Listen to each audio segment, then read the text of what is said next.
Bienvenidos a este nuevo capítulo de Encuentros del Futuro en este contexto, ¿cierto?, de la octava versión del Congreso del Futuro, el evento de ciencia e innovación social más importante que tiene nuestro país y también América Latina. Pero no me encuentro sola en este panel, sino que también me encuentro junto a dos expertos que ya tuvieron la oportunidad de exponer acá en el Congreso Futuro. Estoy junto a Constanza Michelton y también junto a Arturo Álvarez Bulla. Partimos por usted, Constanza, para que usted tenga en cuenta cuál es el currículum de esta chilena, porque ella es psicóloga de la Universidad Diego Portales, magíster en psicoanálisis y cofundadora del Centro Psicológico Pulso. También es una de las voces más mediáticas respecto a los temas de deseos, de impulso y miserias que escondemos en el inconsciente, ¿cierto, Constanza? Ella nos va a estar acompañando entonces en este capítulo de Encuentros del Futuro. Y también estoy junto a Arturo Álvarez Bulla, neurocientífico mexicano, licenciado en investigación biomédica de la Universidad Nacional Autónoma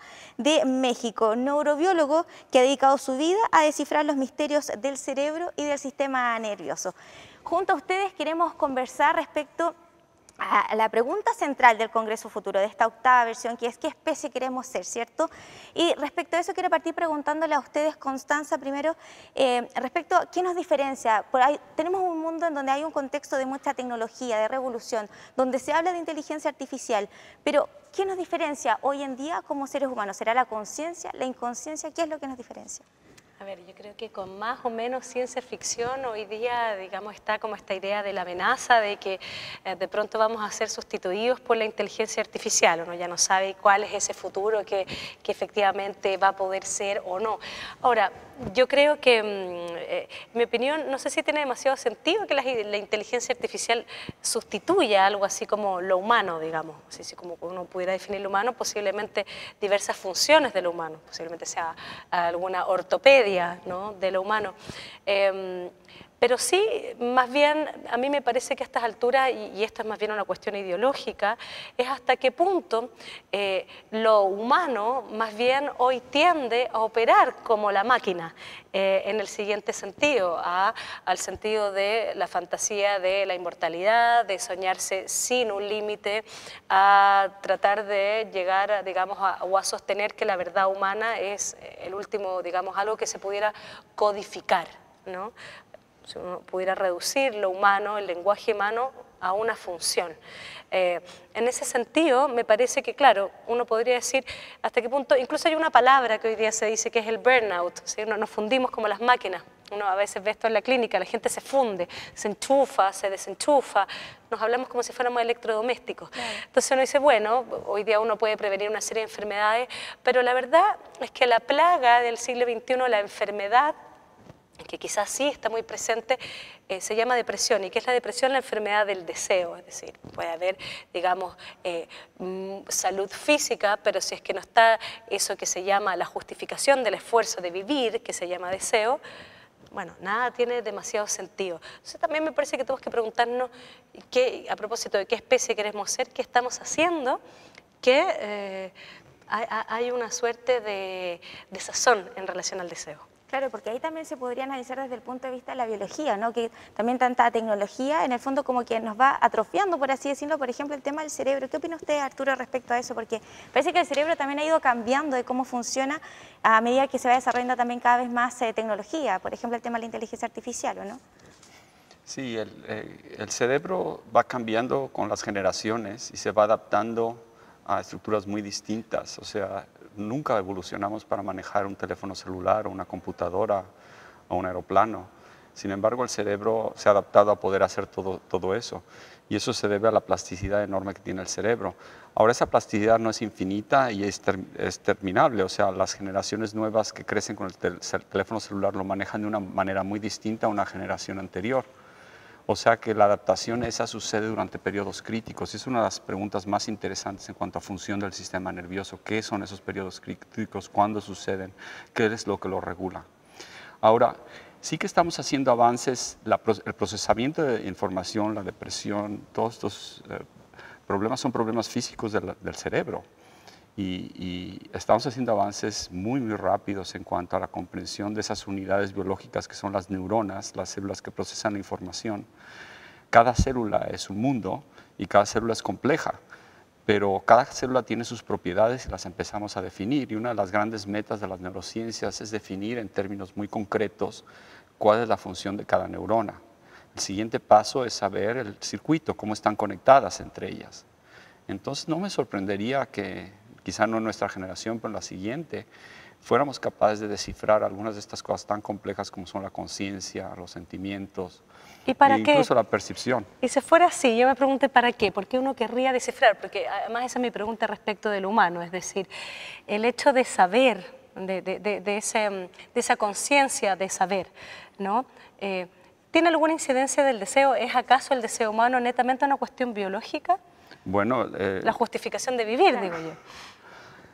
El deseo de un científico es entender las cosas. Entonces, es un deseo tan profundo como cualquier otro deseo.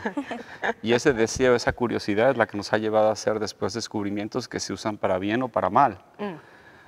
Ahora, yo soy optimista y yo creo que se van a usar para bien.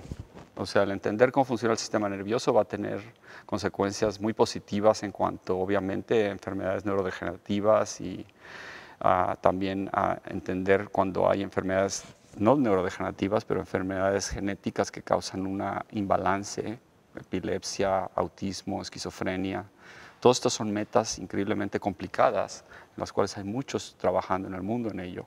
Que es como la lucha interminable, por ejemplo, buscar la cura para el Alzheimer, por ejemplo, que todos, hace un tiempo estaba entrevistando a unos científicos y me comentaban, ha sido tan difícil buscar una cura porque entender cómo funciona el cerebro también ha sido tan complejo durante estos años. Entonces, también pasa por ahí. Claro. Ahora, el entender cómo funciona el sistema nervioso no garantiza que vamos a encontrar una cura. Claro. Porque otra vez hay que entender que hay una evolución del sistema, se arma como una casa con sus cimientos en etapas tempranas y cuando rompes los cimientos, ya cuando está armado, es muy difícil llegar ahí.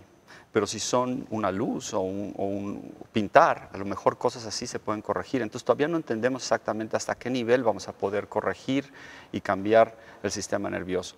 Está formado de muchos tipos de neuronas y algunas de esas neuronas degeneran en etapas adultas y se produce una deficiencia que para reemplazarla, lo ideal sería poder reemplazar limpiamente esas neuronas, entrar ahí y reemplazarlas.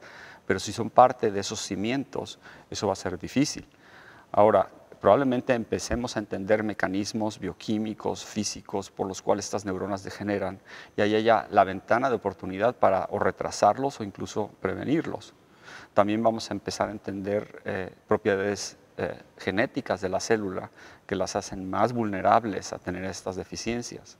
O sea que sí hay un avance muy claro en cuanto a esa meta, pero por otro lado está el deseo de entender cómo funcionan las cosas en el cerebro. Claro. Y ese deseo es una cosa humana, lo tiene un niño, lo tenemos todos. ¿Y eso es lo que marca la diferencia entonces del ser humano? Bueno, yo no me atrevería a decir que es una cosa cuántica que surgió de pronto en el ser humano, porque yo creo que muchas de las cosas que consideramos, incluso nosotros no somos una meta, somos un producto transitorio de la evolución. Entonces, puede haber niveles de deseo o de conciencia más intensos incluso que el nuestro en otro cerebro distinto que no es el que nos dio la evolución, ¿no? Entonces, es posible que principios de esa curiosidad existan en otros animales, es cuestión de buscarlos. O sea, en aves hay comportamientos bien curiosos. Algunas aves se pasan volando que parece que no tienen ningún fin, ¿no? Que a veces parece que simplemente están jugando, a lo mejor están explorando, a lo mejor... Entonces, ahí nos falta un nivel de comunicación con otras especies para decir que absolutamente la curiosidad es una propiedad humana. Yo lo diría al revés. A ver, solamente el ser humano es digamos, un animal que puede experimentar el deseo de no vivir. Y ahí es donde aparece cuál es la particularidad del deseo humano, que no está, simplemente es otro paradigma, es otra manera de entenderlo, digamos. No está asentado, al menos desde el psicoanálisis, en el cerebro. Es decir, obviamente el cerebro es un soporte, ¿sí? Digamos, nosotros nos entendemos como animales que estamos determinados, ¿cierto?, por lo biológico, por el sexo, por la muerte, si tú quieres, pero somos los únicos animales que somos eróticos y hacemos funerales, digamos, tenemos una otra relación a esas cosas y el deseo algo tiene que ver con eso, que el deseo exista o no exista. El deseo no es solamente la curiosidad. O sea, ahí voy, es como, desde el punto de vista, la técnica no es ni buena ni mala, digamos, a los avances, digamos, por supuesto que pueden tener digamos, salvan vidas o pueden quitar vidas también, ¿no? La técnica, vimos las grandes masacres del siglo XX, es decir, la técnica no es ni buena ni mala y no emancipa en sí misma, va a depender también de la política y nuestra posición filosófica en relación a eso. Es ahí donde al menos entra mi disciplina, ¿no? Y cómo pensamos lo humano. Es decir, si toda esta curiosidad de saber todo, digamos, sirve para curar el Alzheimer, yo estaría de acuerdo. Si ahora el saber todo sobre nosotros mismos significa definir entonces que nuestras emociones son una cuestión química, entonces por lo tanto ya no creo más en el amor y ya no me siento, más bien me siento determinado por algo que está dentro mío, me parece que se acaba el pacto social, se nos acaba un poco el amor, se nos acaba la idea de depender del otro. Persona a persona, claro. Me parece. Sí. Entonces, cambia un poco la cosmovisión. Mire, ¿qué les parece si hacemos un break y luego seguimos con esta discusión? Porque yo sé que Arturo también ahí tiene algunas ganas de opinar respecto a lo que estaba diciendo Constanza. Está interesante, así que les propongo esto. Hagamos un break y seguimos después conversando ya en la segunda parte de nuestro programa de Encuentros del Futuro.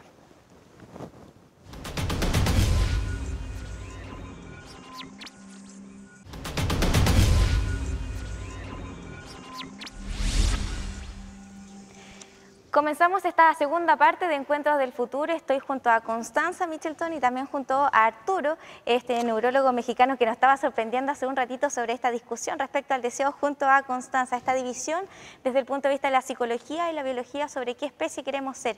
Y Arturo, hace un rato Constanza nos estaba comentando sobre esto del deseo, ¿cierto? Que esta relación tú a tú un poco nos hace marcar la diferencia respecto, por ejemplo, a las tecnologías, pero usted, su opinión respecto a eso mismo del deseo. Me estaba comentando también que si tuviéramos que hacer la pregunta quizás, ¿qué especie le gustaría ser respecto también a esta condición humana? ¿Qué especie le gustaría ser? Me gustaría ser un cóndor y sobrevolar los Andes. ¿Por qué? Porque tienen cosas los animales que nosotros no tenemos. Pensamos que nosotros lo tenemos todo, pero no es así. La capacidad mecánica, física, intelectual de los animales no está entendida, está subentendida. Y hay cosas que pueden hacer los animales. Yo estoy convencido que los animales también tienen deseos. También es posible que entre todas las especies, no sé, las ratas noruegas, también hay animales que tengan deseos de terminar la vida. Entonces, el deseo que surge en el humano de la conciencia y de lo que somos no es producto de un salto brusco en la evolución. Yo creo que es un producto paulatino de algo que ha estado ahí y que se manifiesta de una forma mucho más clara en nosotros por el lenguaje y por la capacidad intelectual que tenemos. O sea, ¿existen ahí entonces distintos tipos de conciencia, Constanza, o no? Digamos, existen distintos tipos. La conciencia se puede entender de distintas maneras, pero cuando en psicoanálisis hablamos de deseo, propiamente tal, el deseo no es el querer algo, ¿no? El deseo es un efecto de ser animales parlantes. Estar cruzados por el lenguaje significa que ya no estamos más en las cosas, tenemos que nombrar las cosas. ¿Y qué pasa cuando nombramos las cosas? Piensa tú desde digamos, la infancia, ¿no? El contacto humano, ¿cierto?, es con quien nos alimenta. Y el alimento, entonces, que es una necesidad, ¿cierto?, nutricional, se va cruzando con la necesidad del amor. Es decir, como tenemos que pedir luego la comida, ya no solo importa la comida, sino que importa quién nos da la comida, cómo nos da la comida, todo se empieza a enredar para el humano. Es ahí donde aparece el problema del deseo. Es decir, un niño, por ejemplo, puede decir, tengo sed, va a la mamá, aquí hay agua, no, quiero jugo, bueno, el jugo, no, quiero el vaso verde, bueno, ahí va el vaso verde, no, quiero que tú me des el agua y que además me cantes una canción. ¿Qué está diciendo ese niño? Ahí es donde está, digamos, podríamos decir como infiltrado el deseo, en esa demanda de amor que solamente la puede decir a través de las cosas, no se puede nombrar la demanda de amor, pero es ahí donde está el malentendido humano. A veces creemos que estamos hablando de algo, pero estamos hablando de otra cosa. Es la ambigüedad del lenguaje. El lenguaje humano no es solamente una cuestión clara y aséptica, no es una función comunicativa, tiene una función social, es metafórico. Entonces la relación entre los cuerpos, en ese sentido la erótica se llama esa relación entre los cuerpos, tiene esa cualidad, es ambiguo. ¿Qué es lo que pasa hoy día, me parece a mí, en la era digital, que de alguna manera puede estar, digamos, como también operando en función a esta ideología, la ideología de la claridad, a poder saberlo todo? ¿Qué pasa si queremos saberlo todo? Entonces tenemos que reducir, tenemos que hacer algo que yo le llamo el terrorismo semiótico, tratar de que el lenguaje se reduzca a que un signo tenga un solo significado, no esta riqueza, ¿no?, a la cual nos enfrentamos. ¿Y qué pasa? Cuando nosotros estamos acostumbrados a esta relación cuerpo a cuerpo, uno tiene que leer distintos registros. Yo tengo que leer en ti, a ver cómo me está mirando, qué está pensando, leo una contradicción, no, estoy medio incómoda. Tengo que leer la ambigüedad, tengo que leer el contexto. Eso me hace un poco más inteligente, en mi opinión. Mientras que la comunicación lineal y digital, bueno, nos vuelve literales. Y me parece que la literalidad nos vuelve más violentos también, ¿sí? Entonces, en ese sentido voy que el deseo es el efecto también de ser sujetos, de ser animales parlantes, de estar cruzados por esta relación tan particular al lenguaje. Claro, y ahí se me vino a la mente lo que hizo usted, Arturo, porque dice también el tema de la tecnología, por ejemplo, y la evolución también a través del tiempo ha ido cambiando la manera en que vamos aprendiendo, ¿no? O sea, un niño no aprende de la misma manera que un adulto, por ejemplo, o un niño, por ejemplo, del 2019 comparado a 1980 no aprende de la misma manera, ¿o no? Sí, y esa ambigüedad de la que hablan es producto de esa plasticidad que tenemos. Ahora, yo no estoy seguro que estamos interpretando la conducta animal del todo, con todo conocimiento, porque yo creo que no se sabe. Por ejemplo, estas cualidades de las que hablas, ¿no piensas que un delfín a lo mejor las tiene? Hay muchas especies en el planeta que tienen la capacidad de comunicación y aprendida, los pájaros, las aves, los delfines, los elefantes. O sea, el idioma sí es un paso cuántico en la evolución humana porque nos permite la transmisión cultural en muchos sentidos, pero los productos de los que hablamos, productos del lenguaje, también están en otros animales, quizá no en el nivel que los tiene el humano, pero decir que no los tienen, que no existe ambigüedad en la interpretación y la comunicación entre otras especies, yo creo que es prematuro, todavía no sabemos suficiente sobre lo que se están comunicando esas otras especies. Todavía es muy prematuro, dice, Sí. dice usted. Constanza, ¿estás de acuerdo? No, de hecho, digamos, la investigación que ha hecho una chilena, Isabel Benque, con los bonobos, ella Claro. plantea, y lo plantea a propósito de la discusión del feminismo el año pasado, decía cómo los bonobos, hay un punto donde hay una especie de negociación frente a un conflicto, ellos también se enfrentan a una ambigüedad. Claro. Si ellos pueden, ¿por qué nosotros entonces estamos tratando de reducir nuestro lenguaje, digamos, al algoritmo, digamos, a la linealidad del código de algún modo, a que haya una transparencia total, a tratar de ahorrarnos la ambigüedad, si incluso los animales pueden? Claro. Y ahí bueno, ahí también se me viene un poco a la cabeza, tratando de que me responda también la pregunta que le había hecho anteriormente respecto a cómo hoy se puede entender el cerebro, cómo hoy podemos aprender de distinta manera, comparando un niño anterior a un niño de una época del 2019 con 1980. Te voy a responder, pero quisiera no ser malentendido en el sentido de que los avances sobre la comprensión del sistema nervioso, sobre lo que me estás preguntando ¿Sí? ahora, producen una comprensión física, química, sobre procesos neurales. Y eso a veces piensan que la gente nos hace menos humanos, y yo creo que no es así. O sea, es como decir, porque ahora sabemos que el mundo es redondo, somos menos humanos. ¿Me entiendes? El entender las cosas no genera esa ambigüedad necesariamente. Incluso si llegamos a cosas que son tan humanas como lo que hablábamos antes, la sexualidad, los deseos, la depresión, todas estas cosas, yo creo que produce una satisfacción humana el conocimiento. Y esa satisfacción humana del conocimiento que nos compara, nos hace diferentes de una generación a otras, porque ahora tenemos mucho más información de la que nuestros abuelos nos tenían, es muy satisfactorio. Es muy satisfactorio para una persona poder entender, incluso a los no científicos, o sea, da satisfacción. No solamente la parte técnica de lo que podemos hacer ahora, sino la comprensión, el uso del conocimiento para enriquecer el sistema nervioso.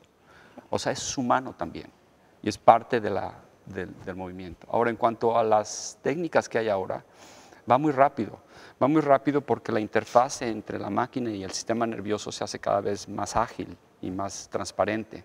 Pero va muy rápido también por los avances en la biología molecular, en las técnicas genéticas de modificación de células, en las técnicas de imagen, de cómo podemos ver el cerebro. Esto fue fundamental.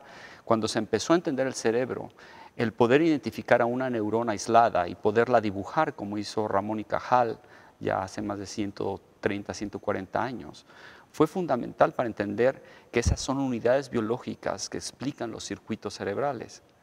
Ahora, si pudiera despertarse Ramón y Cajal y entrar a un laboratorio moderno y se diera cuenta con la velocidad que podemos estudiar miles y cientos de neuronas, clasificarlas, y no quiere decir que lo sepamos todo todavía queda mucho por entender, pero es una diferencia enorme con lo que él tenía en cuanto a técnicas. Por ejemplo, ahora hay forma de hacer incluso la reconstrucción tridimensional de las células en el tejido intacto, haciéndolo transparente sin necesidad de hacer cortes y después reconstruir los cortes. Entonces hay avances muy importantes en cuanto a ver a las células, en cuanto a cómo funcionan. También otro avance muy importante en las neurociencias ha sido que ahora somos capaces de modificar la actividad de las células. Genéticamente les ponemos algunos genes con los cuales podemos controlar esa célula con luz. Entonces de afuera incluso del encéfalo, del cerebro, se pone una luz y eso puede hacer que se inhiba la célula o que se active la célula. Y eso es una técnica que está ahora muy utilizada en las neurociencias para entender, en fin, cómo están conectadas y qué función tienen. Entonces hay muchas técnicas nuevas que nos dan nuevas herramientas para tratar de meternos ahí más adentro y entender qué es lo que está pasando. Interesante escuchar a Arturo, uno también, usted también, Constanza, se queda ahí escuchándolo mucho rato, pero hay una pregunta que me quedó pendiente para usted, se la dice Arturo, pero a usted, ¿qué especie le gustaría hacer? Arturo ya dijo un cóndor, que me pareció pero espectacular el cóndor, ¿a usted qué le gustaría hacer? A mí a ver, yo creo que esta idea de qué es lo humano, y vuelvo a esa pregunta, lo humano no es nada que esté garantizado, no es algo, es un devenir. Lo humano es algo, ahí coincido con Arturo, es algo plástico, donde vamos cambiando. Pero en ese sentido, me parece que lo que se hace interesante del humano precisamente es eso, es lo abierto. Me quedo con eso. Es lo abierto. Lo abierto. Lo abierto, pensar lo humano como lo abierto, más que identificarme a la especie como lo humano significa esto, ¿no? Me quedo con lo humano, sí, pero lo humano pensado como lo abierto. Y para ir ya cerrando también, quiero que me respondan cada una pregunta crucial, yo creo que en el Congreso Futuro. ¿Cómo se imaginan el futuro, en un futuro cercano? ¿Cómo lo imaginan? Quizás su mejor versión del futuro. ¿A qué te refieres con futuro cercano? Un futuro que esté aquí, a la vuelta de la esquina. 10 años, 20 años, 100 años. Dejémosla ahí, 10, 20 años. ¿Cuál es su mejor versión del futuro para ustedes? El que quiera responder. Bueno, yo creo que la época digital está en su pleno y estamos apenas viendo los indicios de ello. El control mecánico de las cosas a corto plazo va a ser lo que va a prevalecer. O sea, vemos un dron hoy en día y hace maravillas, pero todavía no se compara a lo que hace una libélula o una mosca. Y una mosca es así de chiquitita y consume poquísima energía. Yo creo que va a haber grandes cambios en el consumismo porque no podemos seguir así. Desde luego vamos a cambiar a ser una especie más biológica, más adaptada. Si no hacemos eso, se acabó la humanidad. Tenemos que utilizar medios que utiliza la biología para satisfacer nuestras necesidades. Y al último, eso va a ser biología también. O sea, las estructuras físicas que ahora conforman los equipos electrónicos no son negociables en cuanto al medio ambiente. Son equipos plásticos o de semiconductores que no son fáciles muchas veces de reciclar y es todo un tema en la electrónica moderna. Entonces yo creo que a corto plazo va a ser totalmente físico y va a seguir esta tendencia que tiene, pero va a empezar a cambiar poco a poco. Ya se empieza a ver en las ciudades, por ejemplo, San Francisco pretende ser totalmente reciclable en menos de 10 años, que ya no va a haber desechos, para lo cual las compañías tienen que cambiar mucho, porque tienen que plantearse cómo empacan las cosas, cómo las manejan.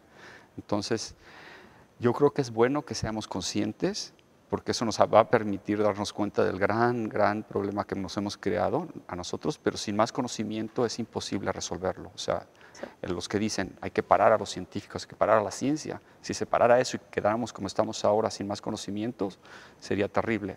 Hay que seguir clasificando las especies antes de que se pierdan, sobre todo en Sudamérica, pero en todo el mundo. Hay que seguir parando el calentamiento, hay que tratar de parar o aliviar un poco el calentamiento global. Que algo que todos queremos, ¿cierto? Sí. Ahí, y eso además está todo mezclado con todos los problemas sociales, de pobreza, de mucha más ambición, de comunicación, de que la gente ahora sabe cómo se vive en distintas partes del mundo. Entonces, es un problema complejo y se necesita conciencia, estudios a todos los niveles para tomar las mejores decisiones. No se pueden tomar simplemente por sentimientos o por deseos. Claro. Y Constanza, ¿tú cuál es tu mejor versión del futuro? La mejor versión del futuro, bueno, yo creo que desde el punto de vista de la conciencia ecológica coincido que yo creo que hay algo que está pasando. Nos dimos cuenta que hay que cuidar la casa. Pero por otro lado, si bien, claro, me parece que el mundo digital, ¿no? Nos va a permitir relacionarnos de otras nuevas maneras. A propósito del abierto, me preocupa, lamento no decir mi mejor versión, pero me preocupa que ideológicamente hoy día todo esto pueda ser tomado desde el punto de vista del control, ¿no? Me parece que los discursos desde la salud hasta la política, ¿no? Se trata un poco de amenazas internas de enfermedades que ni siquiera tenemos todavía, tenemos que tener precauciones, incluso comiendo cosas a las cuales ni siquiera somos alérgicos, la cantidad de gente que no come gluten y ni siquiera tiene alergia al gluten, por ejemplo, como el terrorista interno, pero también el terrorista externo, digamos, ¿no? Me parece que el temor, la administración del miedo, hoy día con lo que hay de avance técnico, me parece que es algo que nos obliga a hacer política, más que nunca. Genial. Ahí están entonces las dos versiones de estos dos expositores que fueron parte entonces del Congreso Futuro. Muchas gracias, Constanza, muchas gracias Arturo. Gracias. Y de esta manera entonces comenzamos a cerrar este capítulo de Encuentros del Futuro en el contexto de esta octava versión del Congreso Futuro.